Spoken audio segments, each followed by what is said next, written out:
दोस्तों आज हम कवर करेंगे एक्सपोनेंट्स को। एक्सपोनेंट्स को इंडेसेस भी कहा जाता है, कई बार इसको लोग मिसप्रोनाउंस करते हैं इंडाइसिस, बट वो है इंडेसेस। एक्सपोनेंट्स बेसिकली एक ऑपरेशन है, जैसे कि आप जानते होंगे बाकी चार मेन अर्थमेटिक ऑपरेशंस को, जो है एडिशन, डिवीजन, मल्टीप्लिकेशन और सब्ट्रैक्शन। तो ऑपरेशन बेसिकली क्या होता है, वो हमें बताता है कि हमें नंबर के साथ क्या करना है एग्जैक्टली। एडिशन हमें क्या बताता है, दो नंबर को जोड़ना है, उनका सम निकालना है। मल्टीप्लिकेशन बताता है हमें उन्हें उनका प्रोडक्ट निकालना है। तो वैसे ही एक्सपोनेंट से बताता है नंबर के साथ क्या करना है एग्जैक्टली। और एक्सपोनेंट को अगर हम एक लाइन में समझें तो ये बेसिकली होगा एक तरीका रिपीटेड मल्टीप्लिकेशन को शो करने का। देखते हैं कैसे। जैसे कि आप जानते होंगे कैसे मल्टीप्लिकेशन रिपीटेड एडिशन को शो करता है। जैसे कि 2 टाइम्स 4 अगर मैं लिखूं तो यहां पे इसका मतलब क्या है, 2 रिपीटेडली ऐड हो रहा है 4 टाइम्स। और अभी जैसे मैंने कहा एक्सपोनेंट क्या है, रिपीटेड मल्टीप्लिकेशन को रिप्रेजेंट करने का तरीका। अगर मैं यहां पे लिखता हूं 2 और उसके टू द राइट टॉप में एक छोटा सा 4, तो ये एक्सपोनेंट है। और ये क्या शो कर रहा है कि ये जो 2 है ये रिपीटेडली मल्टीप्लाई हो रहा है, कितने बार, एग्जैक्टली 4 बार। तो ये हम लिखेंगे 2 टाइम्स 2 टाइम्स 2 टाइम्स 2 टाइम्स 2। और इसी रिपीटेड मल्टीप्लिकेशन को हम एक्सपोनेंट की मदद से रिप्रेजेंट कर रहे हैं। अब इस एक्सपोनेंट को ध्यान से देखते हैं कि इसे रिप्रेजेंट करने का तरीका क्या है एग्जैक्टली।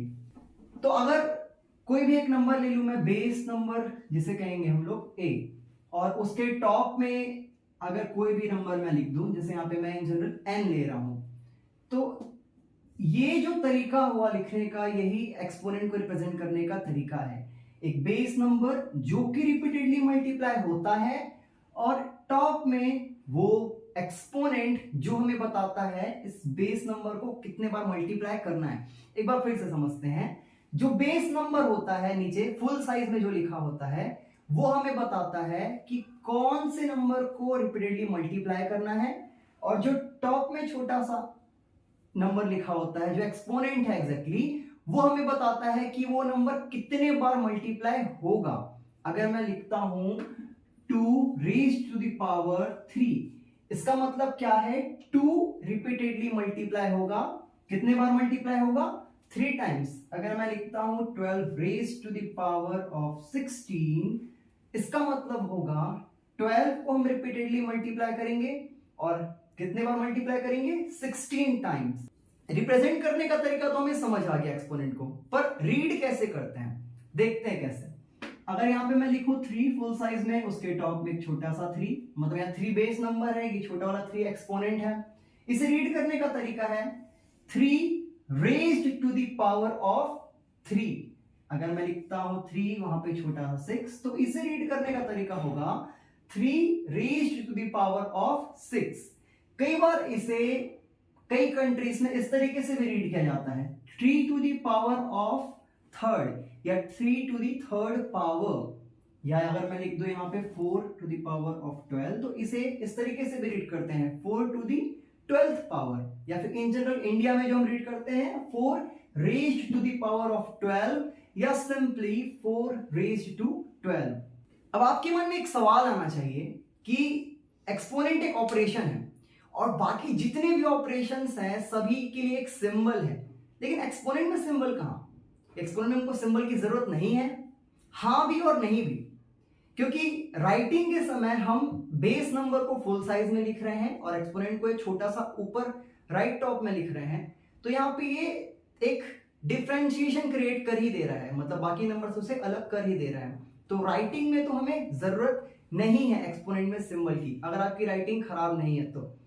लेकिन कंप्यूटर में या कैलकुलेटर में लिखने वक्त एक्सपोनेंट को यूज करने के लिए हम लोग कैरेट सिंबल का यूज करते हैं। जैसे अगर मैं राइटिंग में लिखूं 5 raised to the power of 12, तो मैं लिखूंगा ये। लेकिन अगर कंप्यूटर प्रोग्रामिंग में या कैलकुलेटर में लिखूंगा तो मैं लिखूंगा 5 कैरेट 12। इसका मतलब क्या है, 5 raised to the power of 12। दोस्तों एक्सपोनेंट केवल ये नहीं होते, to the power of 2, to the power of 10, exponent बड़े नंबर्स भी हो सकते हैं, 2 raise to the power of 196, 2 raise to the power of 999, यहां तक कि एक्सपोनेंट्स डेसिमल नंबर्स भी हो सकते हैं, 2 रेज टू द पावर 0.8, या फिर नेगेटिव नंबर्स जैसे कि 2 raise to the power -18, but इनके बारे में हम आगे डिस्कस करेंगे। अभी बात करते हैं दो सबसे कॉमन एक्सपोनेंट्स की, जो है 2 और 3। ये एक्सपोनेंट्स इतने कॉमन हैं कि इनके लिए स्पेशल नेम्स भी दिए गए हैं। 2 वाले एक्सपोनेंट के लिए स्क्वायर्ड और 3 वाले एक्सपोनेंट के लिए क्यूब्ड। जैसे कि 3 raise to the power of 2 कहलाता है 3 squared, 12 raise to the power of 2 कहलाएगा 12 स्क्वायर्ड। अगर मैं लिखूं 3 raise to the power of 3 तो ये कहलाएगा 3 क्यूब्ड। अगर मैं लिख दूं 12 raise to the power of 3 तो ये कहलाएगा 12 क्यूब्ड। तो क्या आप गैस कर सकते हो इनका नाम कहां से आया होगा, स्क्वायर का और क्यूब का? एग्जैक्टली स्क्वायर के एरिया और क्यूब के वॉल्यूम से, क्योंकि स्क्वायर का एरिया निकालने के लिए हम उसके दोनों लाइंस को मल्टीप्लाई करके ए स्क्वायर का यूज करते हैं, और क्यूब का वॉल्यूम निकालने के लिए उसके 3 इक्वल एजेस को मल्टीप्लाई करके ए क्यूब का यूज करते हैं। तो यहां से इन एक्सपोनेंट्स का नाम आया है। दोस्तों क्या आप गैस कर सकते हो कि 2 और 3 सबसे कॉमन एक्सपोनेंट क्यों है? एग्जैक्टली क्योंकि रियल वर्ल्ड में हम 2D और 3D ऑब्जेक्ट्स के साथ ही सबसे ज्यादा इंटरेक्शन करते हैं, इसलिए यही दोनों एक्सपोनेंट सबसे कॉमन है मैथमेटिक्स में। इन द एंड अगर हम एक लाइन में एक्सपोनेंट को समझें तो ये क्या है? It's just a way to represent repeated multiplication. ये एक तरीका है रिपीटेड मल्टीप्लीकेशन को शो करने का। दोस्तों सबसे पहले हम समझेंगे ये फर्स्ट लॉ ऑफ एक्सपोनेंट को, जो कि बहुत ही ज्यादा सिंपल है। ये हमें बस ये कहता है अगर किसी भी नंबर के पावर में 1 हो तो आप उसे उस नंबर के इक्वल लिख सकते हो। अगर 3 रेज़ टू द पावर 1 है तो आप उसे डायरेक्टली 3 लिख सकते हो। अगर 2 रेज़ टू द पावर 1 है तो आप डायरेक्टली उसे 2 लिख सकते हो। या जहां पर भी कोई एक्सपोनेंट नहीं है वहां पर भी आपको ये समझना होगा कि वहां पे एक्सपोनेंट 1 है। अब हम समझेंगे सेकंड लॉ को, जो कि बहुत ही ज्यादा सिंपल है। ये हमें सिंपली ये कहता है a raise to the power m is raise to the power n, ये जो नंबर है ये इक्वल होगा a raise to the product of both powers. मतलब अगर ऐसा कोई नंबर है जिसका कोई एक्सपोनेंट है और उसका भी एक एक्सपोनेंट है, उस पूरे नंबर का भी एक एक्सपोनेंट है, तो वहां पे डायरेक्टली आप उन दोनों एक्सपोनेंट्स को मल्टीप्लाई करके लिख सकते हो। एग्जांपल लेते हैं एक 2 raise to the power 2 raise to the power 3 का। यहां पे क्या ये पैटर्न मैच हो रहा है? बिल्कुल हाँ हो रहा है। तो अब ये एग्जांपल हमें कह क्या रहा है? 2 raise to the power 2 raise to the power 3 में क्या कह रहा है कि ये नंबर 3 टाइम्स रिपीटेडली मल्टीप्लाई हो रहा है। मतलब 2 raise to the power 2 multiplied by 2 raise to the power 2 multiplied by 2 raise to the power 2 यहां पे है। क्या हम इसे फर्दर सिंप्लीफाई कर सकते हैं? हाँ बिल्कुल, ये हो जाएगा 2 टाइम्स 2, ये भी हो जाएगा 2 टाइम्स 2 और ये भी हो जाएगा 2 टाइम्स 2, और इन्हें काउंट करें तो ये आएगा टोटल 1 2 3 4 5 6, जो कि क्या हो जाएगा एक्सपोनेंट की फॉर्म में 2 रेज़ टू द पावर 6। तो यहाँ पे जो 6 है वो प्रोडक्ट है 2 और 3 का, मतलब हम इसे इस तरीके से भी लिख सकते हैं। तो ये इस लॉ को प्रूफ करता है कि a raise to the power m whole raise to the power n equal होगा a raise to the power m into n के। दोस्तों थर्ड और फोर्थ लॉ को हम एक साथ एक सेट में लेके समझेंगे। जब पे थर्ड लॉ सिंपली ये कह रहा है अगर कोई भी सेम नंबर मल्टीप्लाई हो रहा है जहां पे उसके एक्सपोनेंट्स डिफरेंट हैं, याद रखना बेस नंबर सेम होना चाहिए, ये मैंडेटरी है। ये सेम हो या ना हो एक्सपोनेंट फर्क नहीं पड़ता। अगर बेस नंबर सेम है और वो मल्टीप्लाइड फॉर्म में है तो एक्सपोनेंट्स उसके प्लस हो जाएंगे। देखते हैं कैसे। अगर मैं एक एग्जांपल लूं 2 raise to the power 3 multiplied by 2 raise to the power 4 का, तो क्या ये पैटर्न को मैच कर रहा है? इस वाले बेस नंबर सेम है और एक्सपोनेंट्स डिफरेंट है या सेम है, फर्क नहीं पड़ता, एग्जैक्टली मैच कर रहा है। चलो इसे आगे सॉल्व करके देखते हैं। 2 रेज़ टू द पावर 3 क्या होगा? 2 times 2 times 2। Same 2 raise to the power 4 क्या होगा? 2 का 4 टाइम्स मल्टीप्लिकेशन। इसे काउंट करेंगे 1 2 3 4 5 6 7, टोटल यहाँ पे 7 2 से जिनका मल्टीप्लाई हो रहा है, तो एक्सपोनेंट के फॉर्म में ये हो जाएगा 2 रेज टू द पावर 7। अब क्या 7 3 और 4 का सम है? हाँ एग्जैक्टली है। तो यहाँ पे ये लॉ हमारा वेरीफाई हो गया कि ये पूरी तरीके से ट्रू है। इस लॉ को समझने का एक और नजरिया हो सकता है, जो कि होगा ये, चलो देखते हैं। मान लो मैं टोटल 10x को एक साथ मल्टीप्लाई कर रहा हूं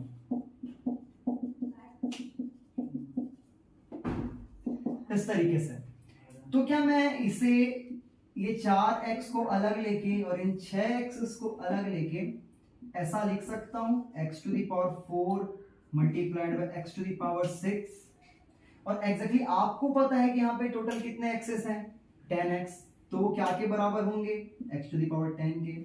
तो एग्जैक्टली यहाँ पे समझ आ रहा है कि इसका जो पावर का सम है वो यहाँ पे 10 आएगा। मतलब जब कभी भी बेस सेम हो, पावर डिफरेंट हो या सेम हो, और अगर वो मल्टीप्लिकेशन में है, तो वहां पे बस आप उस बेस नंबर को लिखकर उन एक्सपोनेंट्स का सम लिख सकते हो। सेम चीज इस लॉ में भी होगी, जहां पे वो सेम बेस नंबर क्या हो रहा है? डिवाइड हो रहा है, और उसके एक्सपोनेंट्स या तो डिफरेंट है या फिर सेम है। तो चलो एक एग्जांपल लेते हैं यहां पर भी, a to the power 5 upon a to the power 4 का। तो a टू द पावर 5 क्या रिप्रेजेंट कर रहा है? a का 5 टाइम्स मल्टीप्लिकेशन, और a टू द पावर 4 क्या रिप्रेजेंट कर रहा है? a का 4 टाइम्स मल्टीप्लिकेशन। तो हमें पता है फ्रैक्शन को सिंप्लीफाई कैसे करते हैं, कॉमन फैक्टर्स को कैंसल आउट करते जाएंगे, और यहाँ पे बचा एक। तो ये अगर यहाँ पे कोई पावर नहीं, मतलब क्या है एक्सपोनेंट? यहाँ पे 1 है। क्या 5 में से 4 को हम सब्ट्रैक्ट कर दे तो 1 आएगा? हाँ एग्जैक्टली आएगा।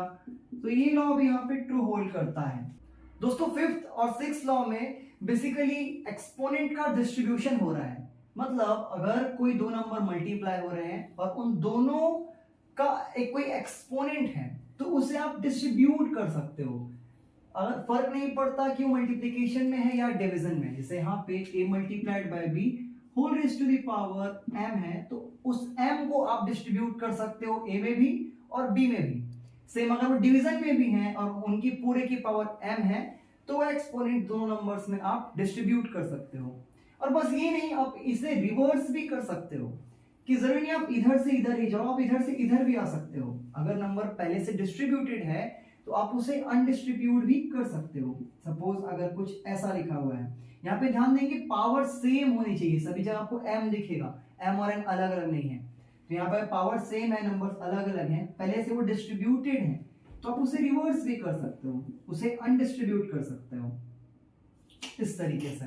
और केवल इस लॉ के साथ नहीं, कोई भी लॉ हो, आप लेफ्ट टू राइट नहीं राइट टू लेफ्ट भी आ सकते हो, उसे रिवर्स कर सकते हो।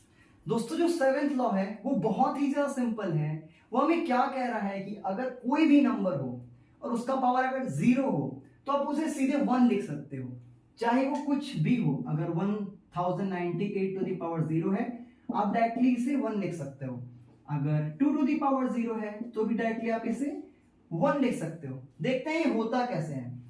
फॉर एग्जाम्पल अगर मैं लूं a to the power 5 upon a to the power 5, क्या मैं इसे इस लॉ का यूज करके, जो कि है ये 4th लॉ, जिसमें a to the power m upon a to the power n equal होता है a to the power m minus n के, उसका यूज करके लिख सकता हूं इस तरीके से। और अगर मैं इसे यूज करूंगा तो ये क्या के बराबर हो रहा है? a टू द पावर 0 के बराबर हो रहा है। अब अगर आप ध्यान देंगे तो ये एक फ्रैक्शन है और ऊपर नीचे दोनों कॉमन फैक्टर्स हैं, तो यहां से ये कैंसल आउट होके क्या 1 के बराबर होगा।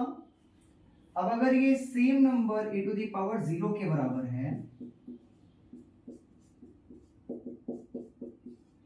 और यही सेम नंबर 1 के भी बराबर है, तो a टू द पावर 0 1 के बराबर होगा। एग्जैक्टली दोस्तों अभी हमने देखा कि a raise to the power 0 कितना होता है? 1 के बराबर होता है। तो क्या वैसे ही a to the power 1 times a के बराबर होगा, और वैसे ही a raise to the power 2 times a के बराबर होगा। Sorry, a multiplied by a के बराबर होगा, और a raise to the power 3 क्या 1 multiplied by a multiplied by a के बराबर होगा। एग्जैक्टली तो ये तो हमें पता है इस तरीके से होता है, बट क्या इंटीजर्स केवल पॉजिटिव नंबर्स और जीरो होते हैं? नहीं, वो तो नेगेटिव नंबर्स भी होते हैं। तो ये भी एग्जिस्ट करना चाहिए, a raise to the power -1, a raise to the power -2 और a raise to the power -3। Exactly but ये क्या होगा? अभी हमने समझा एक्सपोनेंट जो होते हैं वो क्या होते हैं, रिपीटेड मल्टीप्लिकेशन। बट आप किसी भी नंबर को नेगेटिव टाइम्स कैसे मल्टीप्लाई कर सकते हो? अगर मैं आपको बोलूं 2 को -2 टाइम्स मल्टीप्लाई करो, मतलब वो पॉसिबल ही नहीं है। तो इसे समझने के लिए हम इनवर्स का कॉन्सेप्ट समझते हैं। जैसे कि एडिशन का इनवर्स क्या सब्ट्रैक्शन होता है, वैसे ही क्या डिवीजन का इनवर्स मल्टीप्लिकेशन होता है, और मल्टीप्लिकेशन का इनवर्स डिवीजन होता है। हाँ बिल्कुल। तो उस तरीके से अगर एक पॉजिटिव नंबर अगर एक्सपोनेंट में हो तो वो रिपीटेड मल्टीप्लिकेशन शो करता है, तो नेगेटिव नंबर अगर एक्सपोनेंट में हो तो वो रिपीटेड डिवीजन शो करेगा। हाँ बिल्कुल। तो इस तरीके से a raise to the power -1 क्या हो जाएगा, 1 डिवाइडेड बाय a, 1 का एक बार डिवीजन क्योंकि एक्सपोनेंट में 1 था। वैसे a raise to the power अगर -2 है तो ये क्या होगा, a का 2 टाइम्स डिवीजन। अगर नेगेटिव एक्सपोनेंट में यहाँ पे 3 है तो फिर वो क्या हो जाएगा, a का 3 टाइम्स डिवीजन। क्या ये पैटर्न क्लियर है? लेकिन मैथमेटिशियंस ये वाला तरीका प्रेफर नहीं करते, वो इन्हें फ्रैक्शंस की फॉर्म में लिखना प्रेफर करते हैं, कुछ इस तरीके से।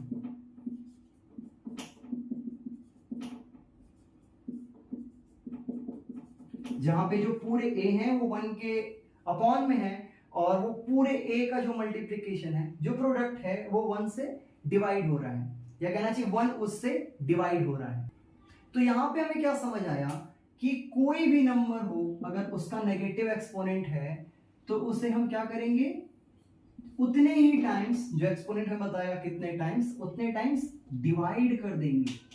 फॉर एग्जांपल अगर a का नेगेटिव एक्सपोनेंट है 5, तो यहाँ पे a को कितने बार डिवाइड करेंगे, 5 टाइम्स हम डिवाइड कर देंगे। तो इससे हमारा 8th लॉ निकल के आ जाता है, जो हमें बताता है a raise to the power -n equal होगा 1 over a raise to the power n के। तो दोस्तों ये 8 है हमारे लॉज ऑफ एक्सपोनेंट्स, और आपको इन्हें याद करने की जरूरत नहीं है। कुछ लोग इन्हें पूरी तरीके से मेमोराइज करने की कोशिश करते हैं, बट आपको अगर एक्सपोनेंट्स का कॉन्सेप्ट अच्छे से समझ आ गया है तो ये लॉस तो आप खुद भी फिगर आउट कर सकते हो, और केवल ये नहीं, इनके अलावा भी लॉस आप फिगर आउट कर सकते हो।